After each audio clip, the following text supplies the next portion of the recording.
बिस्मिल्लाहिर्रहमानिर्रहीम। अस्सलाम वालेकुम नाज़रीन, कैसे हैं आप? उम्मीद करती हूँ आप बिल्कुल ठीक ठाक खैरियत से होंगे। मैं हूँ डॉक्टर मानूर और हसीना ब्यूटी टिप्स में आपको खुशामदीद कहती हूँ। प्लीज़ नाज़रीन, मेरी हौसला अफजाई के लिए मेरे चैनल को ज़रूर सब्सक्राइब करें और मेरी वीडियोस को भी दूसरों तक ज़रूर शेयर किया करें। तो चलते हैं आज के टॉपिक की तरफ। आज का जो मेरा टॉपिक है वो शुगर से रिलेटेड है। शुगर, वो लोग जो चाहते हैं कि उनका शुगर लेवल हमेशा कंट्रोल में रहे, और तो उनको ये चाहिए, अगर आपका ब्लड शुगर लेवल मामूल से ज़्यादा हो रहा है तो इसकी वजह आपके घर में मौजूद एसी और हीटर हो सकता है।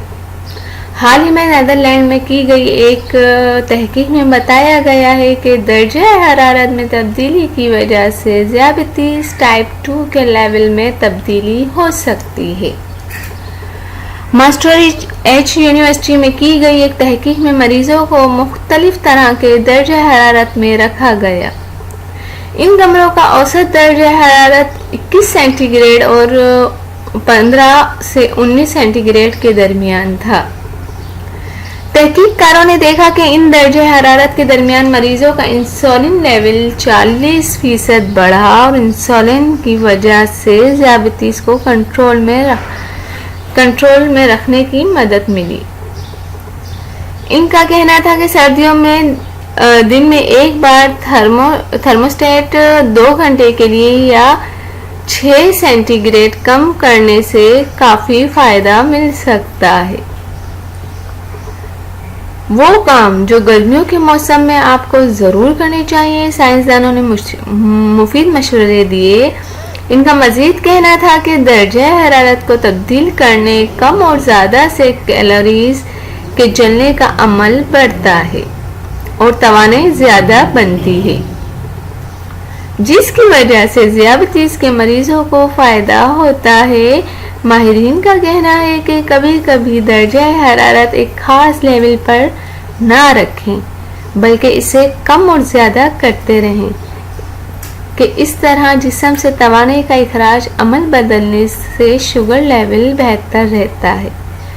तो नाज़रीन, अगर आप मेहनत करते हैं तो आपकी कैलोरीज भी जलती हैं और आपका शुगर लेवल कम होता है। अगर आप सारा दिन ऐसे में बैठे रहेंगे तो इससे आपका शुगर लेवल जो है वो बढ़ जाता है। तो आप इन चीज़ों पर अमल करें और टेंशन बिल्कुल ना लें। और बस आपसे इतनी रिक्वेस्ट करना चाहूँगी, अगर शुगर को कंट्रोल में रखना है तो इन बातों पर अमल करें, आपकी शुगर कभी नहीं बढ़ेगी। और शुगर से नाजरीन आजकल बहुत सारी बीमारियां हो रही हैं। शुगर अगर खुदा न खास्ता जिस्म के किसी आज़ा पे अटैक कर जाती है तो वो बहुत ही नाकाबिले बर्दाश्त दर्द महसूस होने लगता है और वो बहुत ज़्यादा आपके जिस्म को ख़त्म करके रख देता है। तो नाज़रीन, इस पर अमल करें, इंशाअल्लाह शुगर जैसी ख़तरनाक बीमारी से आप बच सकते हैं। आप अपने शुगर को लेवल और कंट्रोल में इन बातों पर अमल करके रख सकते हैं। तो उम्मीद करती हूँ आपको मेरी वीडियो पसंद आई होगी। अगर मेरी वीडियो पसंद आए तो मेरे चैनल पे जाके मुझे आप कमेंट्स भी कर सकते हैं और मेरी वीडियोस को मेरी वीडियोस को दूसरों तक शेयर भी कर सकते हैं। तो जाने से पहले आपसे एक ही रिक्वेस्ट करना चाहूँगी, मेरे चैनल को सब्सक्राइब करना बिल्कुल भी ना भूलें। तो मिलते हैं नेक्स्ट वीडियो में, और वो भी आपकी पसंद की वीडियो के साथ। थैंक यू, अल्लाह हाफिज़।